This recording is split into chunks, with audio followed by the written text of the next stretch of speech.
everybody, this is herculespetix, founder, curator, docent, and gift shop employee of the herculespetix Academy of Comic Book Studies. Today we're going to continue our look at the great underground anthology Snarf. We're up to number 2 here, and what a way to start off.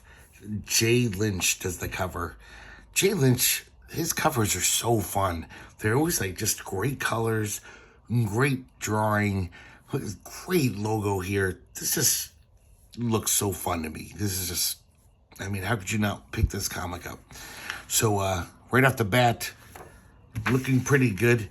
We have the Snarf lineup here, little contributor notes, and these are pretty funny. Dennis Kitchen writes them, and they're pretty clever. We get a little Dennis Kitchen bonus drawing here. First off, we have Alexander Nutsky, the first Polish hero. And this is by Pete Poplaski. We have looked at this before in Comics Book, the Marvel / Kitchen Sink collaboration underground comic. It's kind of amazing, this story, like how we also looked at Pete Poplaski in that Quagmire comic. Pete Poplaski always worked at undergrounds. That's all he did his whole life. A lot of times behind the scenes, like basically being in the art department and doing corrections. But man, this guy's got chops, as you can see. And the weird thing to me is that, like, he's got like mainstream chops. Like, he could have drawn Savage Sword of Conan for Marvel if he wanted to, but he did not want to do that. So we're at the Polish frontier. We see Alexander Nutsky return from combat, from battle. His brother has stolen the throne. I'm sorry, his cousin Ogden. And he gets there, and apparently there's a rebellion against his cousin who has usurped the throne, and they want Alexander to lead and take back the throne. He's all he cares about, though, it seems like, is dinner. And he's very excited about this Polish sausage that they cook for him. And he says, this is like the food of the gods. The only thing better is Olivia Spitskinski, my true love. So she shows up. I guess she was in a convent all these years. Alexander kind of wanted her to stay there so she could be safe. He's happy to see her, but he's also like, it's dangerous for you to be there. Here, you should have stayed in the convent. So all of a sudden, an arrow comes out of nowhere and hits Alexander right in the shoulder. And then Ogden shows up, his evil cousin. And Alexander rips the arrow out of his shoulder. He's such a good artist. I mean, this stuff looks great to me. And they enter into battle for the Kingdom of Poland, or Polonia as they call it. And so they're having this great little sword battle. Pretty fun stuff. And Nutsky drops his sword. It looks like Ogden's going to kill him. But then Alexander grabs this giant Polish sausage and he starts wailing on Ogden with it. And then wraps it around his neck and chokes him to death with this giant Polish sausage. So silly. But it's actually like, this is like rousing, well-drawn action scenes, except involving Polish sausages. He's such a craftsman, Poplaski. So good. And after he kills Ogden, he's all like, now let's eat Polish sausages for everyone. And they cook up the sausage that just killed Ogden. And they have a rousing feast. Next, we have Grass Green doing Wild Man Meets Rubber Boy. And so Wild Man is a superhero parody character that Grass Green created, I think, in fanzines before he was in Undergrounds. I think there's like cleaner versions of Wild Man that appear in like comic book fanzines, like Alter Ego and stuff like that. So, I'm sorry, it's Rubber Roy. And that's his sidekick. So this is the origin of how he met Rubber Roy. So we have a little splash page here.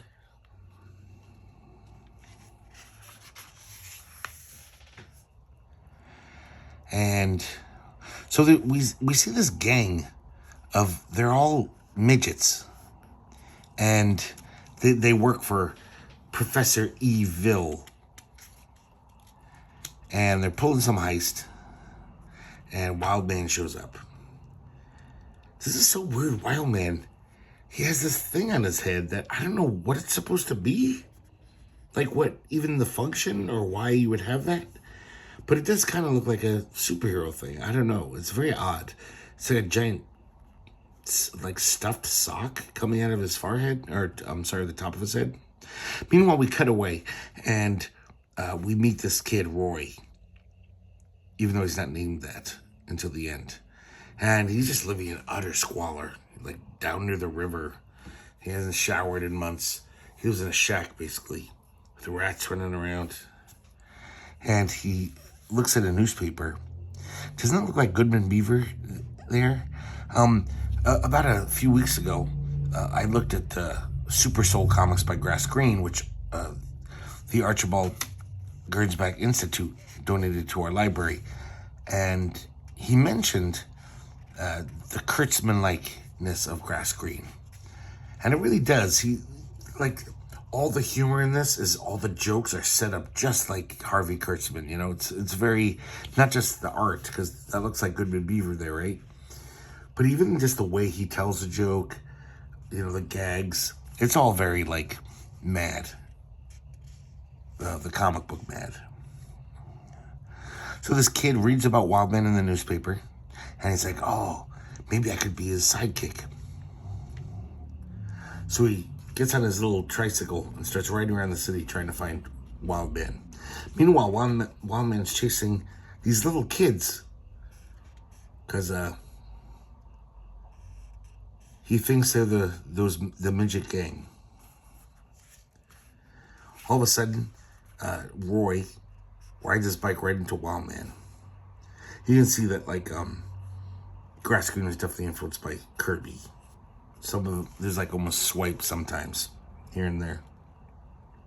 He says, Wild Man, can I be your partner?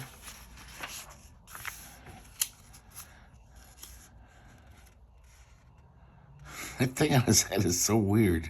I don't know what the hell that's supposed to, what that is.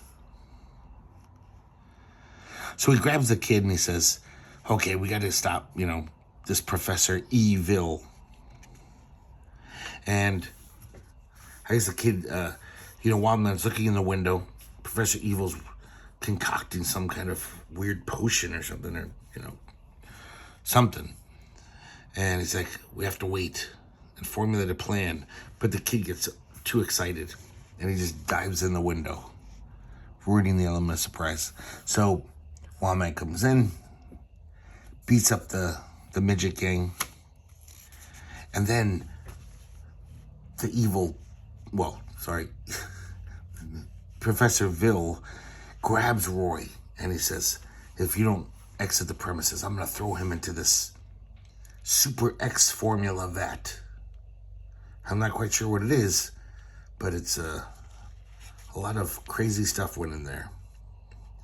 So he drops Roy into it, and both of them are just looking in curiosity, like, what's going to happen? What is it going to be like when he comes out? So Roy comes out looking like this, like all covered in goop.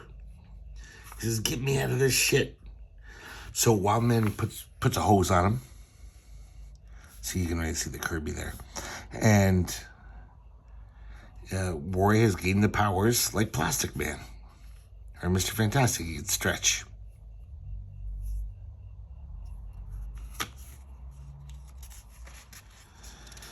And I guess he dubs him Rubber Roy then.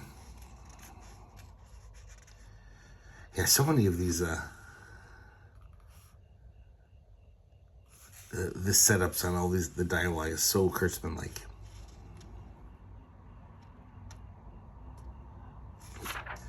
So there you go. We have another disgusting Tim Boxell strip, A Day in the Lab. And we see this kind of like, I don't know, gentleman scientist. How we hear, I think he's operating some kind of buzzsaw, and At first it's just little drips, and then the guy's just completely covered and smattered in blood. And finally he wipes his face off and says, "Igor, you put the damn blade in backwards again." So just a stupid gag, but really just an excuse for Tim Boxell to be gross once again and draw quite well. Here's some nice drawing. Next, we have a one-pager from Dennis Kitchen, let's be honest, telling us, the reader, about how hard it is to be a comic book publisher, an underground publisher. He's calling up Hugh Hefner on the phone, like, "Hey, I'll see you tonight. You're going to bring the girls over?" And he says, what's really annoying is when an underground cartoonist comes to visit him, he has to take off his leisure suit and put on his bell-bottom jeans and act like a hippie. So, then he can totally cry poor and be like, "Oh, I'm just an underground publisher. I can't give you an advance. Sorry, man." And then we see him partying with Hugh Hefner here. I tell you, half publishing's a real fucking hassle. I like these. Dennis Kitchen has a lot of strips like this where, kind of makes a parody of himself as an underground publisher. And once again, I say this all the time, but I just love his line, the way he draws. It's like crisp, clean cartooning. Speaking of great cartooning, another Everett Garrett's strip. This is called Ma Cow in Life Ain't Easy. And we see Ma Cow sleeping. She wakes up and she goes, kind of yells at her husband. She said, "You were supposed to fix that faucet." He says, "Okay, I'll do it, but why don't we fuck first?" And Everett Garrett's, I don't know, it's almost like he's a fetish for udders. All of his female cows have the hugest udders. It's like half of her body is her udders. She says, "Screw that. Fix that sink. You're supposed to do that weeks ago." So he says, "I'll show her." And I guess he mixes up some lines. And Ma Cow has been reading in the newspaper about pollution and things like that. And when she pours the tap, basically garbage comes out. And she's just like, "It's true. Pollution is struck." It's a pretty dumb gag. But man, this cartooning, so animated. It's just so fun to look at. So we have another Wendell Allen Pugh strip, another appearance of Crescent City Rollo. And I guess this is called Crescent City Rollo in the Cabbage Gardens Serlu Alcan. And just like last issue, this is just, I love it, but I don't know what the fuck's going on at all. It's a total fever dream. It's just ubu-lacious. And, God, his logos are so good. I love that. All of that is so good. I don't even know if I can try to tell you what's going on here. Little incidents. I guess that's all it is a string of weird incidents. Rollo is walking home with a day's supply of heroin. What's schmack? And he gets hit by a car. A cop shows up. And he claims he was hit by a yellow banana with a naked woman driving.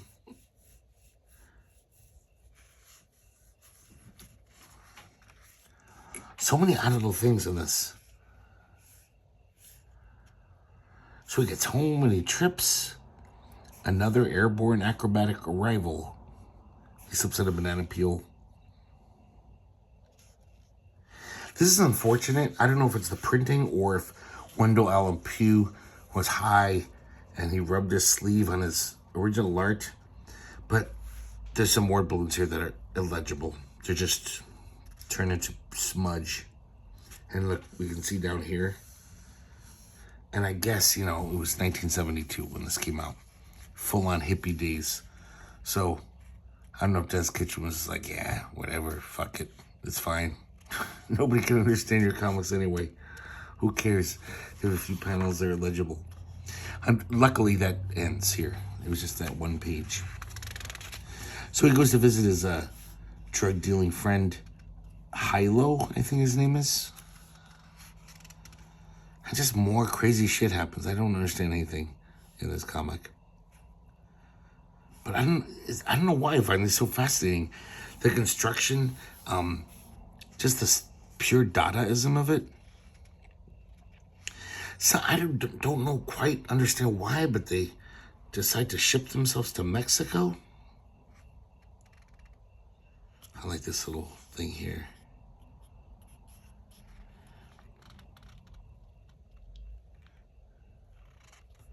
I love the way he draws this car. So they get shipped to Mexico.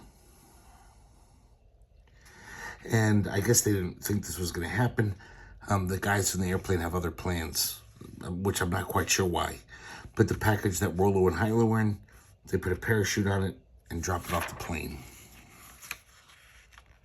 And then we get this fake ad here.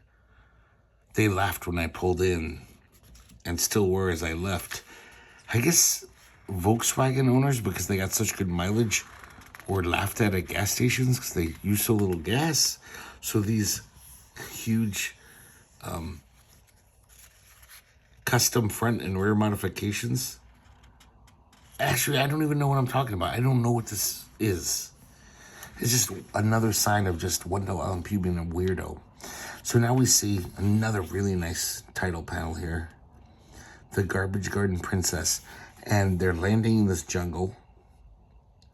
We see a toucan flying by saying, I've got nothing to do with this. My wife sent me out for grapes. They land in a tree. They open up their crate. And I guess they're like 80 feet in the air. Man, it's just fun looking. I love his cartooning here. And they basically turn it into a tree fort. And I guess they have this like a freshwater catcher. I don't know. And then that evening, the strains of Jerry Lee Lewis fill the air. So they've got all the comforts of home. I guess the crate was all modified. So it was almost like a little apartment with stereo and all the comforts of home. So Rollo goes to scrounge up some food. Shimmies down the tree. He's got a Junior Woodchuck guidebook in his pocket. Oh, shout out to Carl Barks. And for some reason, he finds an empty beer can. But he does find a lot of yams. So he's got a little food. And he mentions the orchid in the beer can, just tells us a little story about it was a limited edition produced for an equatorial expedition by a famous brewmaster's son. Just like, what? Why? That's so weird.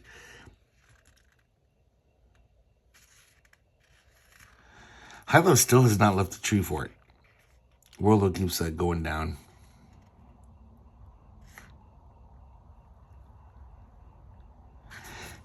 And then this is just, first of all, I just love these three little panels.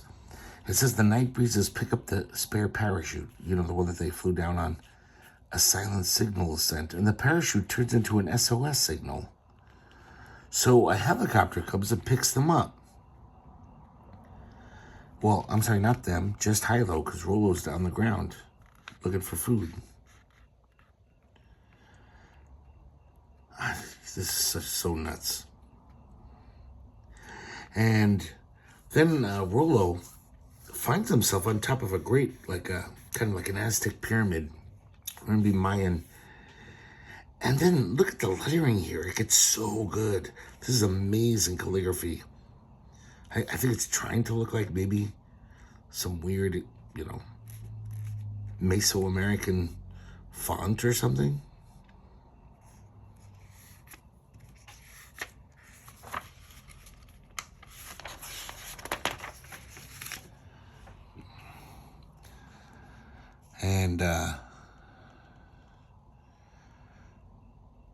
And he finds these little, kind kind of stone figures. He calls them Mayan Barbie dolls.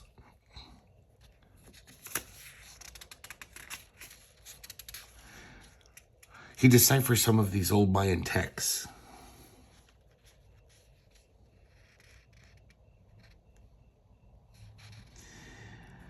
One of the things says, this is kind of interesting. Everything else in this is so goofy, but it says, ancients in their writing told of the mentality of chaos which might infect a society.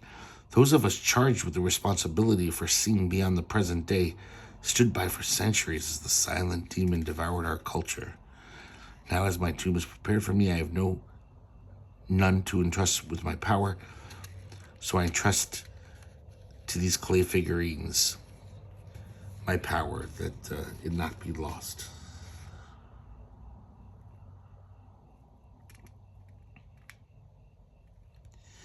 So he goes on a journey. I'm not quite sure why. And I guess he doesn't have a canoe, so he just floats around in this log. And Pogo shows up. Makes a goofy pun.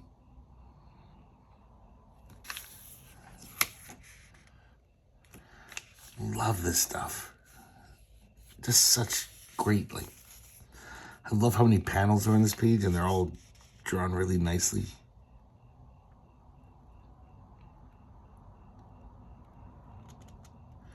So he makes it to the coast. And I guess he smuggled in this banana truck. The truck makes it to its destination. They dump it, the contents. He gets shipped up in a box once again. And he's flown back to Crescent City. And I guess he breaks out of his crate. The guy's like, stay out, freak.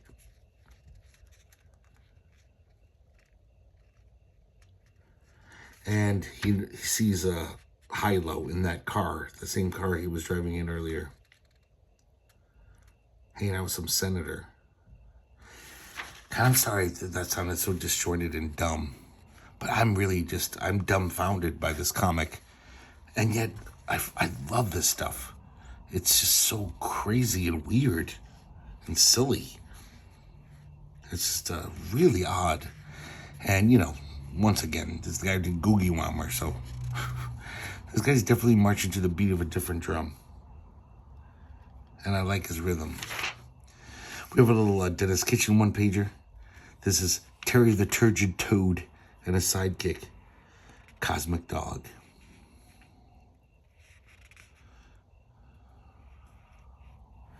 So this toad is riding this dog around, talking about the ecological collapse that's on its way. And basically saying, we got to do something. We might fail, but at least we can say we tried. But of course, it's all just hot air. Because it's just like, yeah, maybe next week we'll do that. But for now, let's just get drunk. Which I'm sure this happens every week. And we have a little back cover by Pete Poplaski of Alexander Nutsky. A Nutsky. So there you go, another great issue of Snarf. I'm really digging these. So far, really good undergrounds. And I guess next time we'll look at number 3. So I hope you guys like looking at this with me. And I hope to see you next time here at the Herculespetix Academy of Comic Book Studies.